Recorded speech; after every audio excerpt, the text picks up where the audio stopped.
Good morning बच्चों।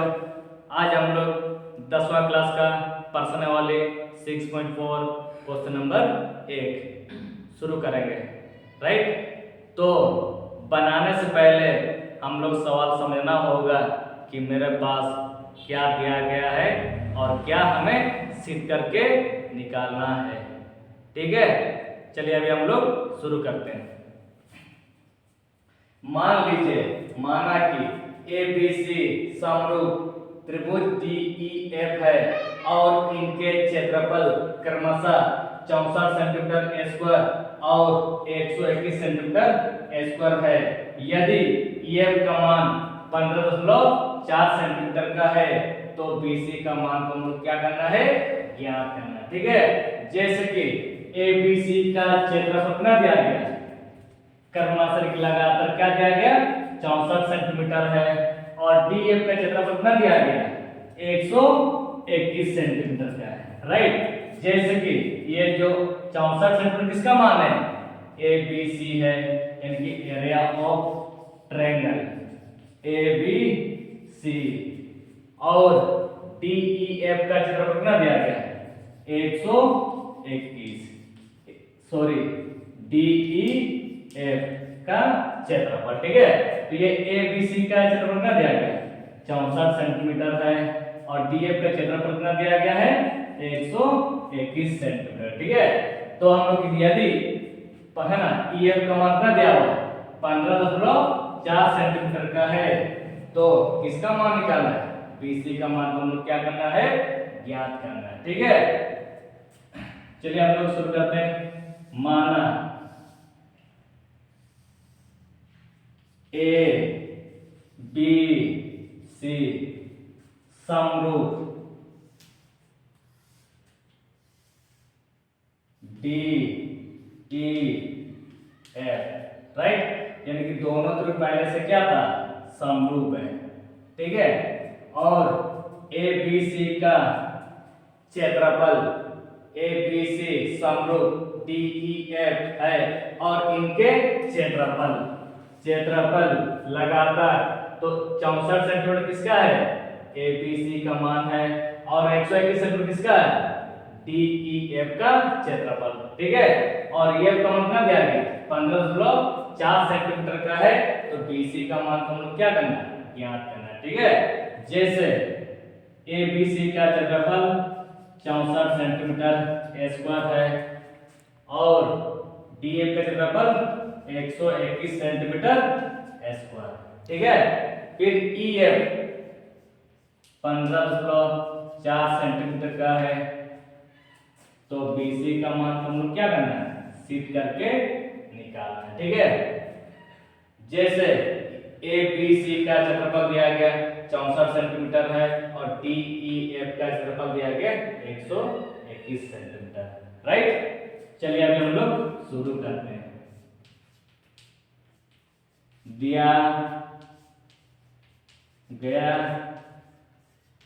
है area of triangle A B C बराबर 64 सेंटीमीटर स्क्वायर, फिर area of triangle D E F बराबर 121 centimetre. Right, और ई एफ बराबर 15.4 सेंटीमीटर। राइट, तो हम लोग किसका मान निकालना है, बीसी का मान। तो अब यहाँ पर इसे सिद्ध करना है या ज्ञात करना है, तो किसका मान निकालना है, बीसी बराबर वर्ग। राइट, और पिछले थ्योरी में क्या बताए थे, जब समरूप होंगे तो क्या सकते हैं, क्षेत्रफलों का अनुपात, फिर इनके संगत भुजाओं के अनुपात के वर्ग के बराबर हम लोग लिख सकते हैं। ठीक है, जैसे माना कि मेरे पास दोनों त्रिभुज क्या है, समरूप है, दोनों त्रिभुज क्या है, समरूप है, ए बी सी और डी ई एफ। जब समरूप होंगे तो भुजा क्या होंगे? समानुपात। जब दोनों तरफ जब समरूप होंगे तो भुजा क्या होंगे? समानुपात। तो ए बी का बट्टा क्या होगा? D E. तो ए बी बट्टा डी ई और बी सी बट्टा ई एफ और ए सी बट्टा डी एफ। तो सर हम लोग क्यों लिख सकते हैं? क्योंकि पहले हम लोग को बता दिए 6.6 एक थ्योरी था, जब समरूप होंगे तो भुजा क्या होंगे? समानुपात। जब समरूप हो तो भुजा क्या होंगे? समानुपात। तो ए बट्टा क्या होगा? डीई होगा और बी से बट्टा ईएफ होगा और ए से बट्टा डीएफ होगा। राइट? तो समरूप है तो भुजा क्या होंगे? समानुपात। जब समरूप हो तो भुजा क्या होंगे? समानुपात। ठीक है, इसीलिए और साथ साथ यह भी याद कीजिएगा, जब समरूप होंगे तो क्षेत्रफलों का अनुपात, फिर क्या? इनके संगत भुजाओं के अनुपात के वर्ग के बराबर हम लोग लिख सकते हैं। ठीक है, क्यों लिख सकते हैं? क्योंकि मेरे पास दोनों तरफ क्या है? समरूप है। जब समरूप होंगे तो हम लोग क्या सकते हैं? क्षेत्रफलों का अनुपात। ठीक है, जैसे क्योंकि मेरे पास दोनों त्रिभुज क्या है? समरूप है। ए बी सी समरूप, डी ई एफ। याद कीजिएगा, जब समरूप होंगे तो क्या सकते हैं? क्षेत्रफलों का अनुपात। इसीलिए area of triangle A B C बट्टा area of triangle D E F और इनके संगत भुजाएं, तो संगत भुजा को सब किसको मानेंगे? ए बी को मानना, चाहे बी सी को मानिएगा कि ए सी को मानना, आप किसको मानिएगा? क्योंकि उससे पहले बताए थे जब समरूप होंगे तो भुजा क्या होंगे? समानुपात। जब समरूप होंगे तो भुजा क्या होंगे? समानुपात। जब ए बी को लिखना, चाहे बी सी को लिखना, चाहे ए सी को लिखना, ठीक है, पर आप जिसको निकालना रहेगा अब उसको ना लीजिएगा। जैसे हमको क्या निकालना है?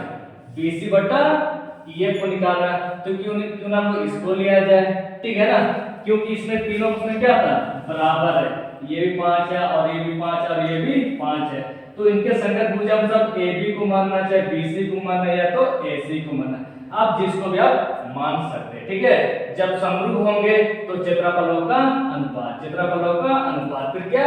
इनके संगत भुजा, तो इनके संगत भुजा में क्या होगा?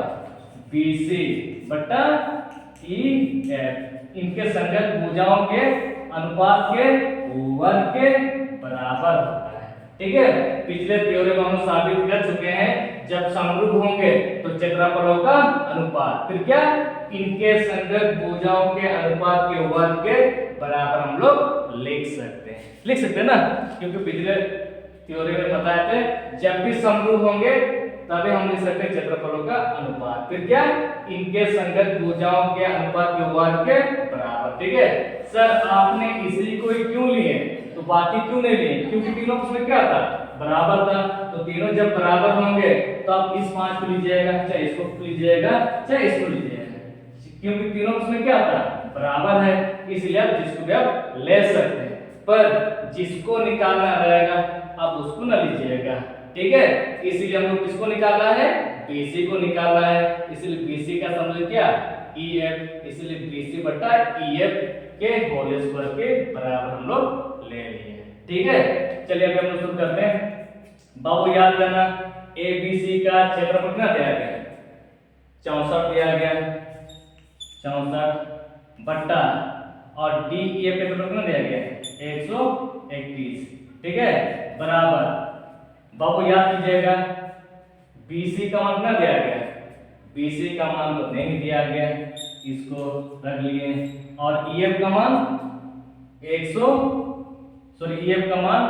15.4 दिया गया।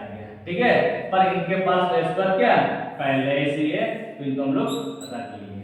ठीक है, तो बाबू क्या हम लोग इसको इस प्रकार लिख सकते हैं, जैसे कि मेरे पास 64 है तो 64 को हम लोग क्या लेंगे 8 गुना 8 यानी कि 8 का होल स्क्वायर। अटे अटे 64 अटे अटे 64 है ना। फिर लिखेंगे 25, तो 25 को हम लोग क्या लेंगे 5 गुना 5 यानी 5 का होल स्क्वायर राइट। फिर 121 को हम लोग क्या लेंगे 11 गुना 11 यानी कि 11 का होल स्क्वायर। तो क्या 64 के बदले हम लोग लिख सकते हैं 8 का स्क्वायर लिख सकते हैं ना। फिर 25 के बराबर हम क्या 5 का स्क्वायर है और 121 के बराबर 11 का होल स्क्वायर। तो क्या इस प्रकार हम लोग लिख सकते हैं ना, जैसे ये 8 का स्क्वायर और ये 11 का होल स्क्वायर। तो उसी प्रकार 64 को हम क्या लेंगे 8 लिखेंगे और 1 से कुछ क्या लेंगे 11 पूरा होल का होल स्क्वायर राइट। अब क्या रह गया BC बटा 15.4 पूरा होल का होल स्क्वायर। सर आपने ये जो लिए सही गलत है आप जान भी कर सकते हैं। 8 अटे अटे 64 11 गुना 11 क्या होगा 121 आ तो रहा है।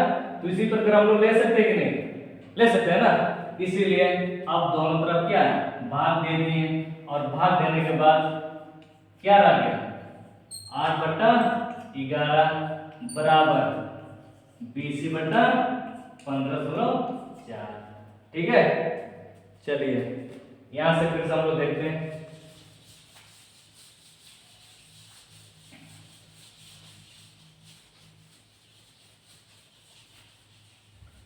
चलिए इसको हम लोग यहां पर लेते हैं। जैसे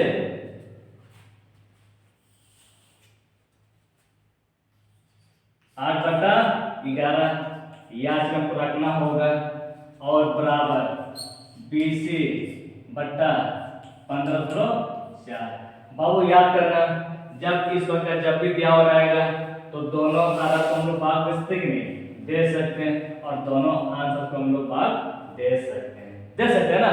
चलिए हम लोग 11 का मान हम जानते हैं ना बाबू 11 एकम 11 क्या रह गया 4 इसको उतार देना 44 11 चौके 44 और दूसरा कहां पर दीजिएगा यहाँ पर। अब यहाँ पर क्या कीजिएगा क्रॉस मल्टीपल इसके साथ आगे गुना होगा तो चल गुना बना बाबू। तो BC कम BC बराबर 14 पे 112 और दशमलव कहां पर दीजिएगा 1 सेंटी के बाद ये किसमें था सेंटीमीटर में। तो इसको हम लोग साबित कर चुके हैं। कैसे रहा ठीक है ना। चलिए अब हम लोग शुरू करते हैं नेक्स्ट सवाल।